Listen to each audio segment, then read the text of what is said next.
On the scene, on the story with breaking news. News 9 starts now.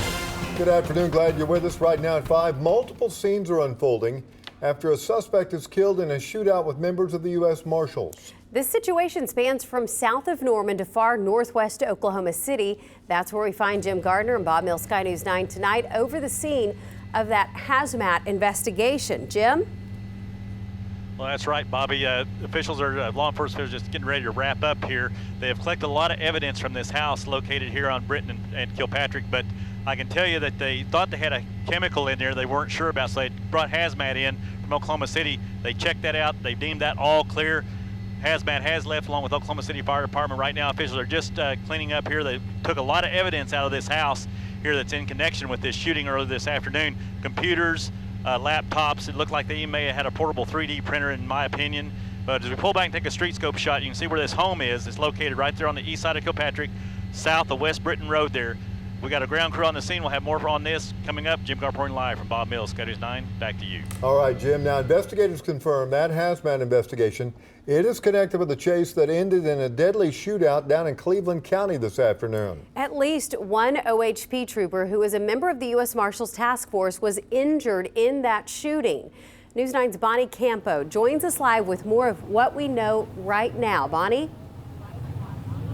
Well, just moments ago, the U.S. District Attorney confirmed to us that suspect had passed away and jumped out of a car sometime around noon today, shooting at U.S. Marshals. We're told 2 of those marshals were hit by gunfire. Now that investigation eventually took them into Norman at the Crimson Park Apartments. OHP and Norman officers helped provide backup. One of the OU students who lives there says she drove by police barricades to get into her apartment. She says it turns out they were checking out the building next to hers. Norman police will continue to patrol the area throughout the night. I don't know if I'm supposed to be here or not, like be in this situation, and I just kind of felt like really weird about the situation. Like I live here and I don't even know what's going on, and I don't really feel safe when that's the case. And later on, the suspect was tracked down into Noble. So far, no word on who this person is. They say they'll release that as the investigation digs deeper and the next of kin are notified. Live on the scene on the story from the U.S. Attorney's Office, Bonnie Campo, News 9. Okay, Bonnie, thanks for that update. Well, now, this original scene of the deadly shootout near Highway 9 in Noble remains active right now, hours after those shots were fired. Still figuring out what they got down there. News 9's Kaylee Bourgeois has been out there most of the afternoon. She continues our team coverage with more information from the scene now. Kaylee? We've got a brand new update for you. Sources tell us a bomb was actually inside the suspect's car. And a few minutes ago, when the bomb squad was going through the car, they did successfully defuse that bomb. We heard a little bit of a boom. Let me show you what's going on behind me here. We're about a block away from the meat of the scene. Police are being very careful. They're not letting people any closer than this, but there is crime scene tape and a serious investigation going on much closer into there. You will want to avoid this area of 108th Avenue. This is a couple miles south of Highway 9. U.S. Marshals, troopers, and Norman police are here. The U.S. Marshals, of course, are the lead agencies, and we've seen investigators come and go throughout the afternoon. Lots of civilian cars turning around, so again, avoid the area if you can. Now, coming up tonight at 6, like I said, this is a minute-by-minute changing, ever-evolving situation, so we will keep you updated on the latest that police are doing here at 6. On the scene, on the story in Cleveland County, Kaylee Bourgeois, News 9. All right, folks, here we go. Still talking about thunderstorms are quickly ramping up to our west. Trackers are out in full force today. Marty Logan, Bobby Payne, and again, Val Castor, they're out there. And these storms are getting stronger in the panhandles, and they're going to be headed towards western Oklahoma. So hang on. All right, now the storms we've had all day in the west and southwest, they continue to weaken another hour or so, and these are going to be just about nearly gone. Not severe. None of that going on right now, but some gusty winds. You might have some very small hail now moving through Ninnekah. No big deal out of that. This is a big deal. Severe thunderstorm watch in effect until 11 o'clock tonight for damaging wind and large hail with any one of these storms. And the whole line is increasing now, running from Guyman, that's where Marty Logan is, down to where Val is. And this line, once again, moving off to the east at about 30 miles per hour. So when does it move into western Oklahoma? Well, here's your answer. We're talking about Laverne at about 7:30. Now, what I've done is I've scooted this a little farther east because of the new storms developing out ahead of the main line. So Laverne at about 7:30, Buffalo at about 8 o'clock, Woodward at about 9 o'clock, and Mangum at about 8:51. and we're talking about Elk City at about 9 o'clock tonight. So the line will again become one line, march to the east, and then eventually make its way into the northwest, the west, and the southwest this evening. This will be well after 7 o'clock. You can count on that. And some of these storms, when they move in, I think will still be severe. More severe weather tomorrow. Who sees that? More severe weather on Saturday. Who sees that? Forecast coming up. Guys, back to you. Okay, David, thanks. Also, breaking news right now. It turns out layoffs and emergency funding for the state health department were completely unnecessary. Yeah, those are the findings of a months-long grand jury investigation into that agency's financials. Attorney General Mike Hunter released the findings just a short time ago. They are eye-opening, trust me. News 9's Steve Shaw is live at the Attorney General's office with the AG's report on this. Steve? Well, Kelly and Bobby, last fall, state investigators began looking into $30 million that allegedly was missing from the State Department of Health. The health commissioner resigned October 31st. His top lieutenant resigned. 198 people were let go from the Department of Health. Now, Mike Hunter and the state auditor, Gary Jones, released findings this afternoon that are pretty damning. Some of them say, here's some of them that they said are, the money was always there. They didn't need to lay off 198 employees.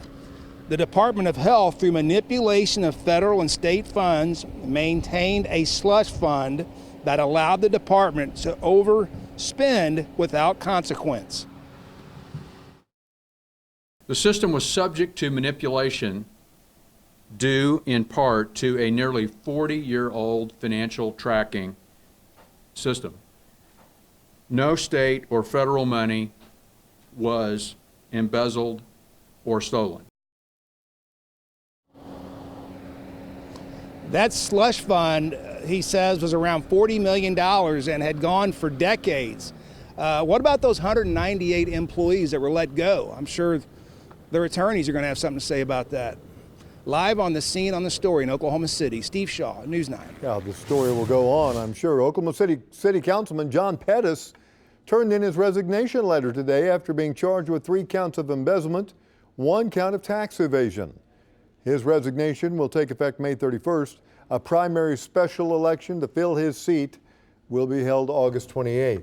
We know one woman is in the hospital with a gunshot wound after a shooting on the northwest side. It happened at the Boulder Ridge Apartments near Northwest Expressway in Rockwell. Investigators believe this was a domestic incident. No arrests have been made. A Metro couple is in jail, though, accused of prostitution and human trafficking out of Del City. Law enforcement raided the massage parlor they owned and operated. News 9's crime tracker Jennifer Pierce has more details about the couple running this illegal business. Bobby, Oklahoma City's Vice Unit led the investigation after undercover officers got a tip that the married couple was running a house of prostitution. Yeah, I guess you just never know what's going on behind closed doors. The doors of the Bangkok massage parlor on Southeast 29th will remain closed. The owner of the business next door was shocked when he saw a swarm of law enforcement outside the strip mall Wednesday morning. It was Homeland Security, Del City Police Department, and there was also NCIS that were out here. It was the culmination of an 8-month investigation into the alleged illegal activities of 34-year-old Joseph Fetterman and his wife, 31-year-old Kenyurat Fetterman. What they learned during this investigation is that the Fettermans were supplying a place for prostitution to occur. Police say Mrs. Fetterman ran the prostitution and human trafficking out of the massage parlor. She's from Thailand, and she also provided some Thai girls to come over and assist in the prostitution. Once Metro, federal, and military law enforcement received search warrants, investigators raided the massage parlor and the couple's home. Their bank accounts were also frozen, so we can see all the assets that they gained during their criminal enterprise. An enterprise neighboring business owners never knew about or even suspected. And they seem like normal everyday people just trying to run a business, and you never kind of got a whiff that that's kind of what was going on. I'm told Mr. Fetterman is a 17-year naval officer. He and his wife now face a handful of felony complaints, including maintaining a house of prostitution. We're live on the scene on the story at police headquarters. Jennifer Pierce, News 9. Okay, Jennifer, thanks for that. Still to come here on News 9, a member of the OKC parking unit celebrated a big milestone today. We have details on her birthday bash. But first, why one Oklahoma senator says Russian election meddling is something we should expect to happen. On the scene, on the story, this is News 9. Well, today is the one-year anniversary of Special Counsel Robert Mueller beginning his investigation into possible collusion between the Trump campaign and Russia to influence the outcome of the 2016 presidential election. This morning, President Trump called it the greatest witch hunt in history and denies any collusion. Over the past year, Mueller has secured guilty pleas from 4 Trump campaign members, but none on charges of colluding with Russia. Oklahoma U.S. Senator James Lankford is commenting on the latest findings from the Senate Intelligence Committee on the Russia investigation. News 9's Grant Herms joins us now with what the senator is saying about the investigation so far. Senator Lankford is a member of the Intelligence Committee. For months, he's been warning about how weak the U.S. cybersecurity is when it comes to elections and election integrity. He was on Fox News last night and said Americans should expect Russians to attempt to interfere in elections just like they did in 2016. We should be aware that in all likelihood Russia will try something again. This is something that Eastern European countries face every single year. This is something Western European countries have faced multiple times. I would assume the Russians did it once, they're going to try to do it again. People just need to be aware when they see things on social media, that's not always an American that's trying to be able to put out that information on either side of an issue. Earlier this year, at least 7 states were able to confirm Russia hacked into their voting systems, prompting requests from states nationwide for increased election security. Oklahoma was one of the states targeted in 2016. According to the state election board, only attempts were made to get into state voter rolls, but they were unsuccessful. However, Oklahoma is one of 2 targeted states that has not requested a review of how safe our elections are from the Department of Homeland Security. Grant Herms, News 9. Appreciate that, Grant. All right, let's talk about the weather. Lots of stuff going on this weekend. They start the big NCAA golf action up in Stillwater. That's really basically from tomorrow all the way through Wednesday, a week from now. But Kelly doesn't follow that at all. 2 weeks from now. It's going to rain. No. It's Kelly going to doesn't rain care about it. at least once or twice. Yeah.